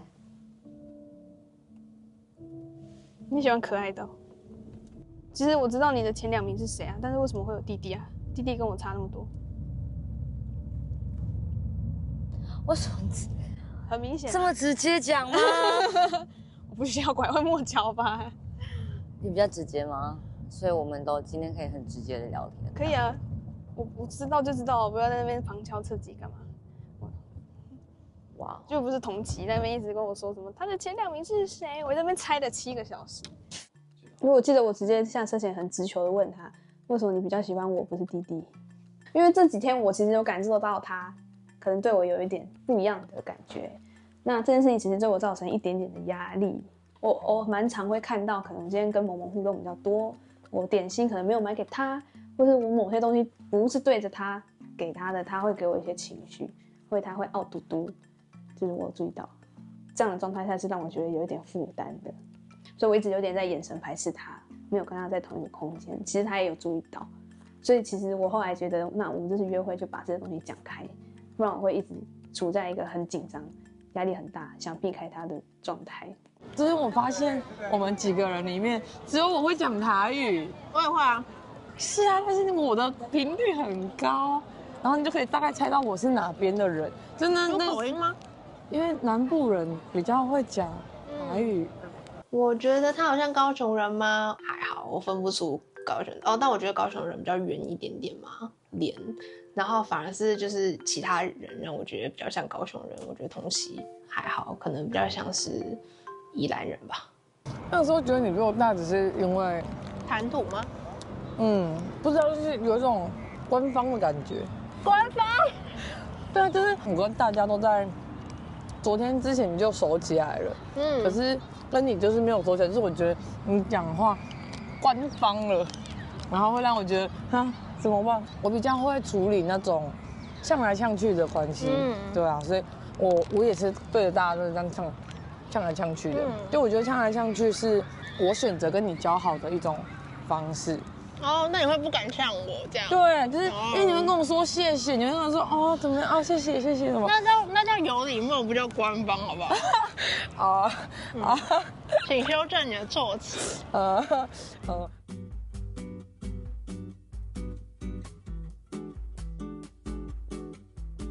所以你是喜欢照顾人的？对啊。你是一对哈，我忘记了。没事，我忘记你是个完全的一，没事。就是整个外在看起来就是很小女生，然后柔弱的那种。哦，真的吗？好像很多人比较阴柔的感觉，我觉得。大家都觉得就是这件事情很反差。超级就是，因为我真的是从第一天看到你的时候就觉得说，好啦，很有礼貌。内敛。对，然后就是很看场合，然后就是那种OK 这种。结果你在玩那金花大冒险的时候，可以20-30次哎，就哇。就是乖乖女的逆袭啊！昨天你在讲那个的部分，我有听到一句话，我就听到说，你以后可能不会再找到更好的人，对，可是还是要以你自己的想法为准的，因为我们跟你讲什么都没有用。就我自己也经历过这个状况，我就也会说，我以后一定不会再找到一个这么懂我的人。我现在是以过来人的方式在跟你讲，但是你听不听得进去，这就是另外一回事，真的没有关系。刚开始就是还在这段感情的时候都会这样。对啊，我觉得刚分开会很不适应的事情是，因为我们就你现在应该不会讲，没有不会哭，不会哭，确定哦？对，就是我不喜欢看女生哭，我会很难过。我昨天会哭也是因为我看到他们哭了我才哭。就因为我其实从热恋期到分手时间是还蛮快的。分手后就会觉得明明不久之前还很热恋，然后怎么会那么快就分开？然后我好像有一步做什么挽回，而且我觉得我现在会很难过。可是理性上我也知道，或许我未来有不同的人生体验，我再回过头来看这段经历，我会有不同的心得感受。如果我可以再次拥有幸福的机会，然后再回来看，或许我不会那么痛苦。但其实很珍惜现在。愿意去面对那些悲伤，然后好好的哭，好好的想念对方。我觉得亲身体验过一颗心从破碎到愈合的过程，后面自己的成长，那是谁也无法摧毁的。在我的感情经验里面，曾经有听过对方希望自己的伴侣是比较低调的。后面有一阵子会想要试图去成为他期待的模样，所以讨好对方，或者是改变自己可能原来已经习惯的性格这样。你觉得我是1是0？不知道，我不会分。那你觉得呢？1吗？我也觉得我自己觉得我偏1，就是我不知道，我那时候我佩佩居然在那个真心话大冒险那时候那边说被掐他很开心。可是我觉得我可能在床事方面，我就是个比较强势的人，但是我在床事以外方面，我就是一个比较弱势的人。可是女同志真的会很在意撞不撞好吗？因为我觉得我还好，但我觉得性质是两个人在一起很就是很小很小的一部分，然后我没有觉得今天一定要有心。那如果心不合的话，但其他方面合，我觉得我也还会完全可以接受。我也完全，所以其实我说我是1，但我可以是0.8，然后那个0.2可以是为了对方给他，那可以不给当然是不要给的那种状态。你刚刚说你喜欢可爱的哦，因为我是直觉型的人。那我给你了什么直觉？你的印象很重要。为什么？愿意跟我互动吗？然后第一天我们刚来的时候，你也是一个好奇东好奇西的人，就是到处看看，到处看看，到处看看这样。对，然后好可爱。哦，真的假的？对啊，我想去听他到底发现了我什么东西。我觉得他在讲的过程，他好像很快乐。比如他看到我，可能很像一个什么，他说可爱的人在那边到处看看，到处聊天，他就觉得这样子可爱啊、喜欢啊这样。我觉得他讲出来这件事情，因为就是你表达你对一个人的喜欢嘛。然后他在讲当下，他很开心，我听到的时候我也很开心，然后我就会觉得这样子很好啊，很好的状态。跟之前不一样啊，他不会再担心说他讲出来的东西我会不会觉得怎么样。那时候不是还要在里面打个人那种行动讯息吗？对，我觉得我很难过，因为有人已经很摆明的就是一直都是你，而且很确定，弟弟也很多人确定了，可是我从头到尾选择的第1名一直都是你，第2名是他，这样，因为毕竟我一直觉得我的负能量太多了，所以我不想要。我想看你快快乐乐的，所以我不希望你被我影响到。所以我看到你跟伊娃这样子比较和谐一点，所以我会觉得就是很开心，是好的，这样。我觉得干脆我先讲好了，我觉得你讲的好隐晦哦。我讲的很隐晦吗？我刚开始前1、2天，我的第一个都是你嘛，但是只有前1、2天，后面直接换人。你就不能为了那1、2天比较开心吗？我在好奇呀，我很开心啊。可是后面我觉得他大概只是看到一开始很快乐的小狗的我，但每个人都有不一样的一面嘛，就是不可能永远都快乐，或者永远都是悲伤，所以他可能没有看到，是因为我太不够主动吗？不是，其实是因为就是我在你身上看到我以前喜欢过的人，就是他也是一开始很活泼，但是我可以发现他有一些情绪。他也有一些心理上的疾病，是我后来知道。然后我就是从一些地方发现了一些他另外一面，但是他还没有那么愿意敞开。然后我花了很多时间在跟他相处啊，那个是我喜欢过的嘛，所以我在你身上看到他的影子。然后所以呢，刚开始我就对你好奇嘛，因为我也在你身上看到你一开始很活泼。我觉得应该你也有你背后的东西。我们是有事故的人，不是有故事。我们是事故 ，sorry。反正就是有一些你们内心的挣扎的东西，希望被理解，但是会怕不被理解的那一部分。所以我那时候有点像是带着这个好奇，想要去知道背后的东西是什么。可能会还是有一点不一样哦。就是我心里想的就是缺口的部分，我可能是剩下1块，我不是缺口，我剩下1小块。一大根本我剩下一小块碎片，所以我不是说那个有缺口，我是只剩下那一点点。内心上我当然是自己有觉得有差，也有可能就是因为他是因为这样，然后才想要认识我的话，我觉得并不意外。我第1天心动讯息给你嘛，你知道吗？你念出来吗？你可以在我说跟我讲吗？我还想要多认识你，但是我想要慢慢来啊，很明显。对，但我说的慢慢来是因为我就是以前的经验会让我知道，那些东西其实是有点沉重，你不一定愿意讲，我也不一定那个状态是能接受的，所以我觉得应该要很慢来。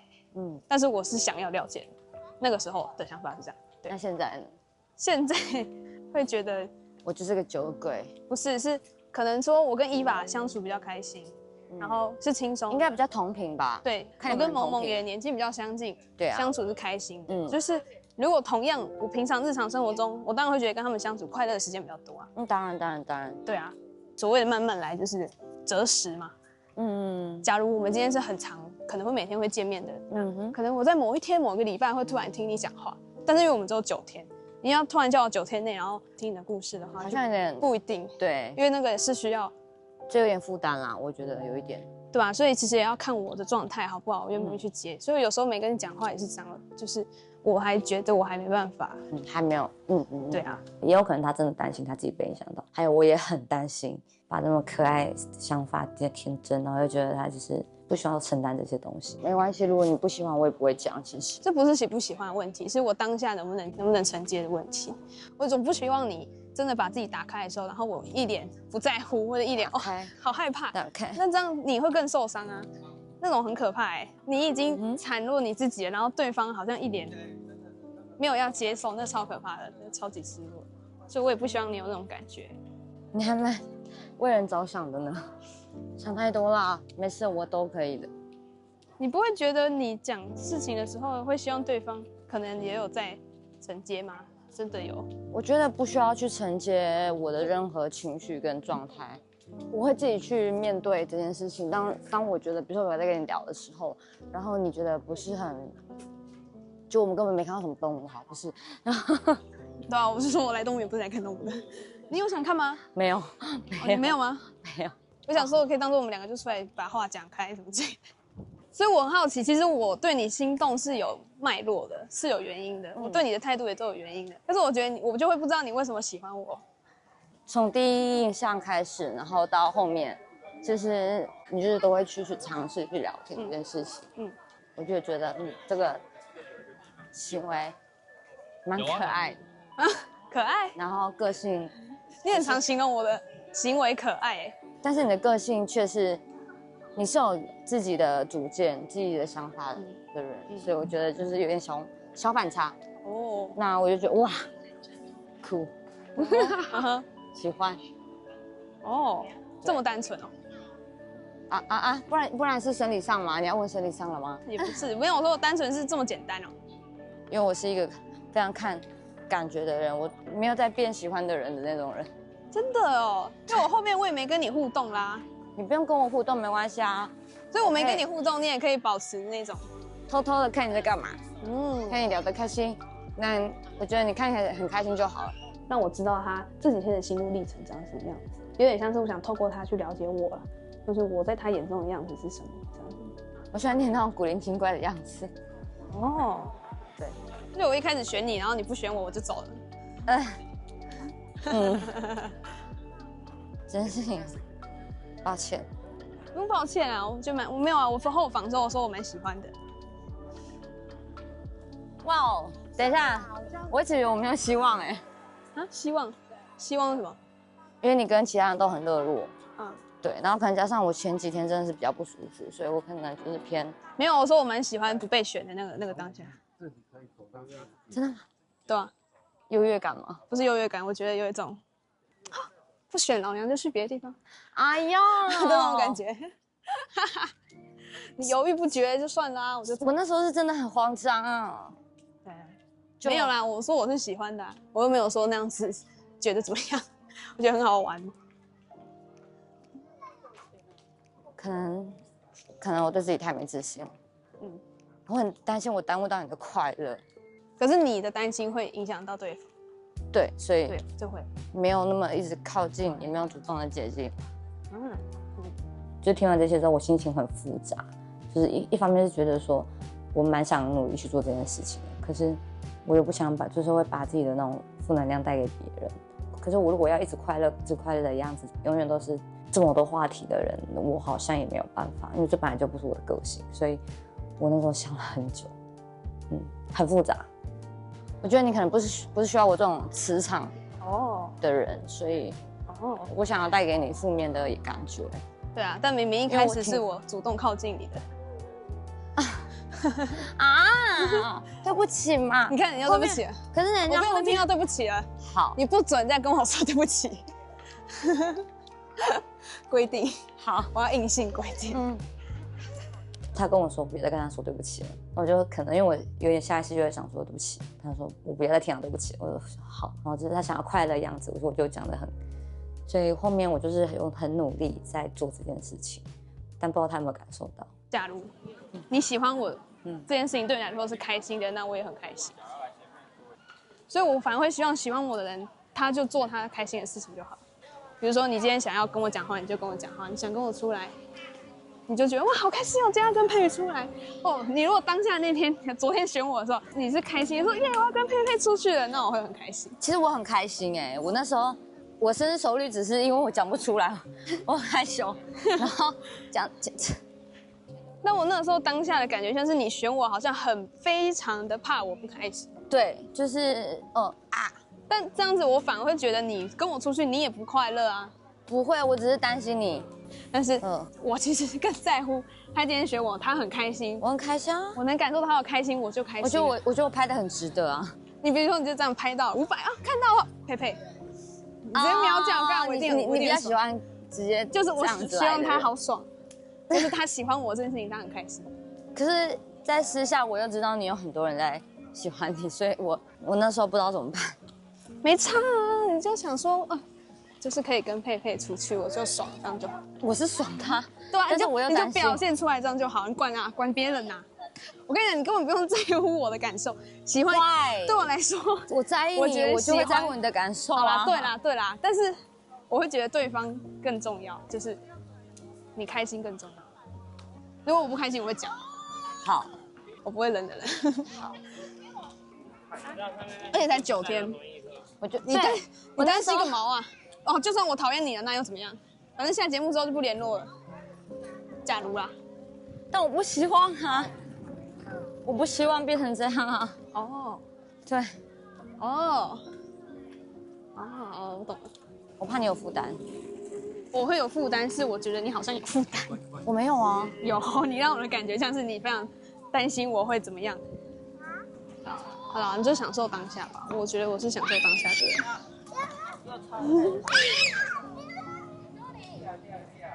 我的前2名就是佩佩跟萌萌。佩佩跟萌萌，你的前2名是一对 CP。所以你知道我的感觉怎么样吗？奇怪，我喜欢的2个人怎么一对 CP 这样出去了？可是没有，可是因为他们昨天不是有自己出去聊天嘛，然后他们自己出去聊天，其实我会吃醋吗？可能有一点。那是吃谁的醋？佩佩吧，因为你知道，其实你比较喜欢萌萌，我是吃佩佩的醋。你比较我真的完全看不出你对佩佩有意思哎。全世界没有人看得出来，而且我藏得可深了。那你今天跟我约完会改变我吗？你的好感也有上升，真的，我说真的。我可以打赢萌萌跟佩佩吗？萌佩 CP。我现在觊觎你的第1名哦。我考虑一下，我现在比较想先去拆散他们2个。然后昨天他们2个昨天，可是我很喜欢他们2个。不是，他们昨天这样子聊，出去外面聊这么久，让我有点难过。没有开玩笑的，就是别装了。因为我跟佩佩讲了我的1、2名，可是我没有跟萌萌讲。虽然说我觉得佩佩应该不会讲出来，但是还是有点担心说会不会不小心露出来之类的。那我本来是你在9个里面最不熟的吗？最不熟的。可是我就说你太客套啦，就是礼貌。你知道我昨天那个匿名讯息，我觉得你那时候你应该没有听出来。我不知道你写给谁啊？我写给萌萌。这是萌萌吗？对，然后后来他不是看到的时候就哭了嘛。他看完讯息的那个当下，马上眼泪就掉下来，我就很温柔。受宠若惊中的受宠若惊中的受宠若惊，就是怎么会这么的？我不知道就是大家都太感性了吗？我觉得大家在这个环境里面都是很真诚的在面对彼此，然后其实很意外的是，我本来会觉得这样的恋爱节目可能在某种程度上会有点争夺感嘛，或者是大家都会很努力想要展现出自己的样貌。不过我觉得大家现在真实的在交流，然后彼此都是很友善的方式，希望对方可以好，然后希望我们整体都可以是幸福的。我跟你都对同一个人有兴趣，那没关系，我帮你，你帮我，就是我们都是那种互相帮忙的类型。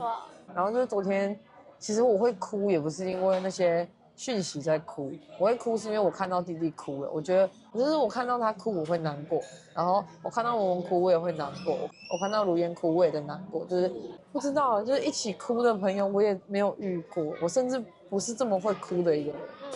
前几天我跟萌萌还有佩佩还有伊娃聊天，然后他们觉得你是比较直率的个性。干嘛聊我？好，没事。就其实我很喜欢你的直率耶，就是很真实，然后我觉得很多我们现在的年纪说出来的话都是已经包装过的，可是就是我知道你今天说了什么，那就是你真的怎么想，而不是还有一点玩笑成分，不过那就是无伤大雅，没关系。有一点感伤。真的吗？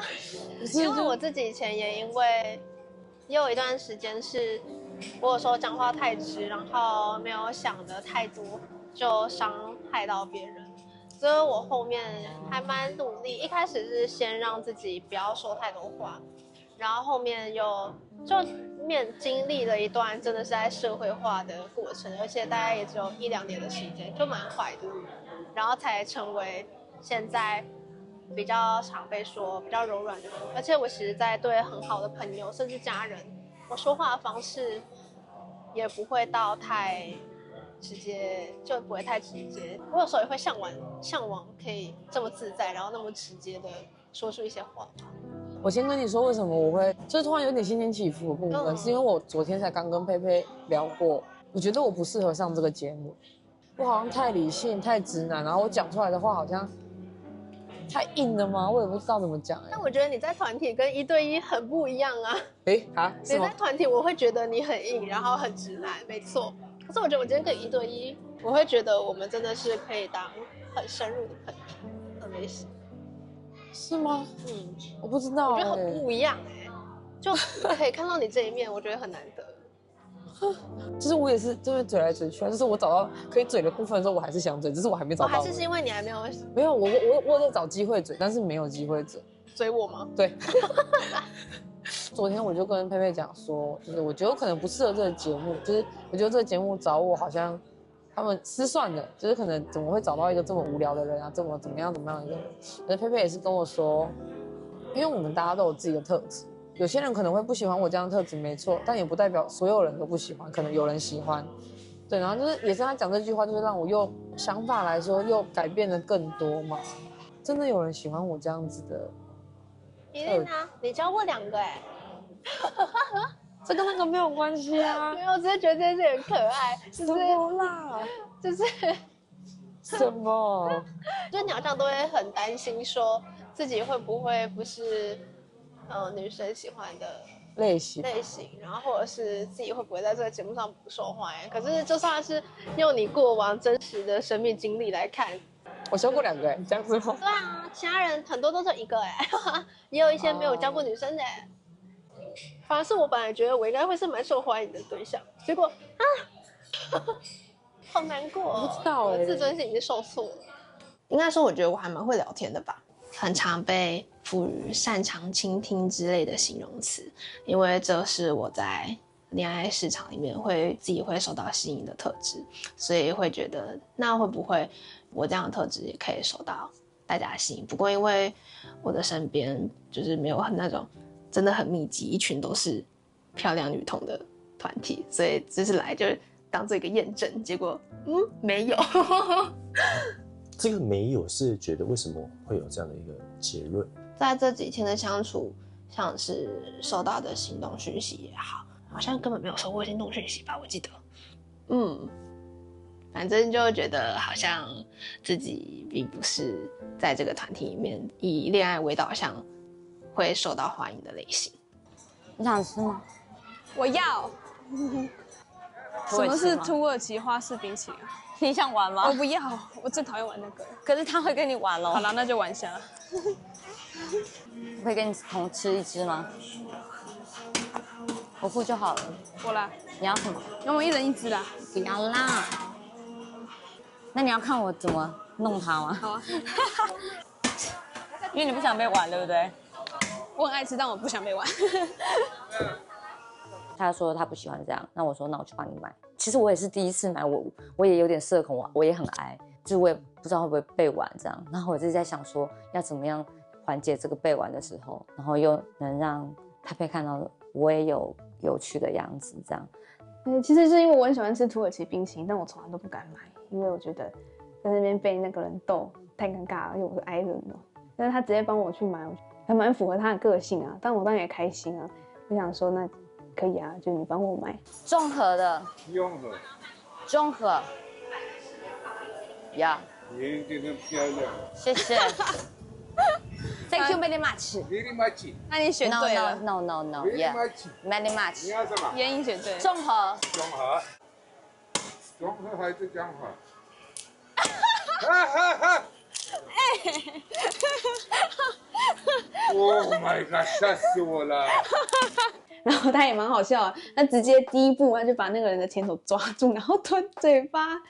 给我之后当然就是只有一个饼干没。我想说好啊，如果他玩那么多次，我就要吃干他这样。我就一拿我就开始吃，就把那饼干全部吃掉。好饿哦！边嚼，然后他就是老板很震惊的看着我，老板直接，no， 然后我就想说再来，吓我一跳了。我看我可以吃多饱，来，超干但是没关系，来。你是哪里人？台湾。长江吗？台湾。长江。台湾。不要。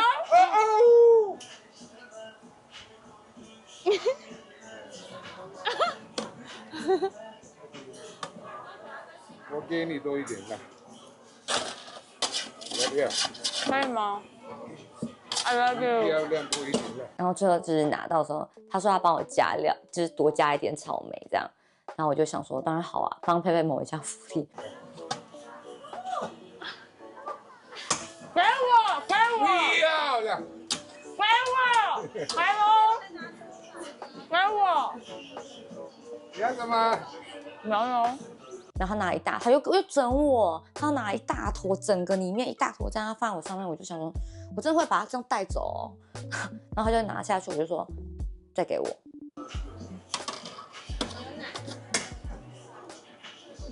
I love you. I love you too. 然后他就真的再挖了一个给我，那我就觉得很开心。其实我没有要吃啦，我就想说，可是佩佩想吃，我就给佩佩。对，这个部分大家应该会稍微有点开心吧，希望有在可爱的在努力的当有趣的人。对，然后他还会多要一些冰淇淋。反正我就是觉得他当下是自在的，他就是做他自己，那些举动都是他，应该就是他的本性。那我觉得也算是蛮可爱的啊，就是他自在我就开心。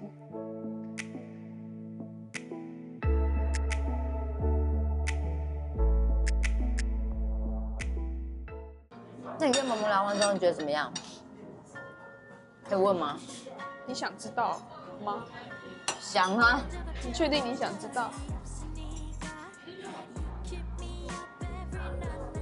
怎么了吗？这个接下来游戏是更进阶的，是背对背拥吻。只要就是如果你想要跟对方亲吻的话，你就要转过来。那如果你没有想要跟对方亲吻，你就保持不动，就背对着，看谁亲吻最久。获胜的人，这个组合可以优先选床位。哦，当然就是拼到底啊！就是我也是希望说啊，可以跟鲁嫣睡的。我吓到哎，那么直接吗？就直接拥吻这样之类的。就是除了玩大冒险那个气氛的话，我觉得现在就是这个氛围有点很认真的感觉。我要看舌头打架，压最后一秒是这样。他刚好又是坐在我这边，所以我挺痛苦的，因为我在一直看着他去比别人。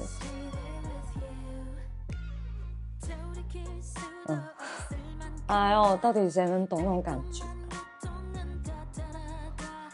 而且才好不容易，其实约会一天，就是终于认识。心动讯息规则跟昨天一样，请收到的人把它念出来。传给佩佩的那个人就有一些小心思了，小情绪了，就有点，我应该不会再，哦，我要哭了，就有点自暴自弃，觉得我不要，什么都不要了。如果你还看不够，欢迎加入我们的会员，1个月只要100块钱。怎样？还可以吧？我就说我一定会哭。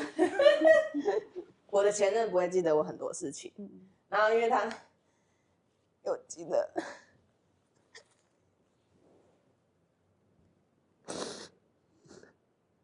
你可以看到幕后花絮、完整版的约会内容，甚至是成员们观看节目播出的第一反应。但是呢，你要注意，假如你是 iPhone 用户的话，请不要直接从 YouTube 的 App 购买会员，这样会被多收50块的苹果税。所以建议可以从其他的网页浏览器或是电脑直接购买。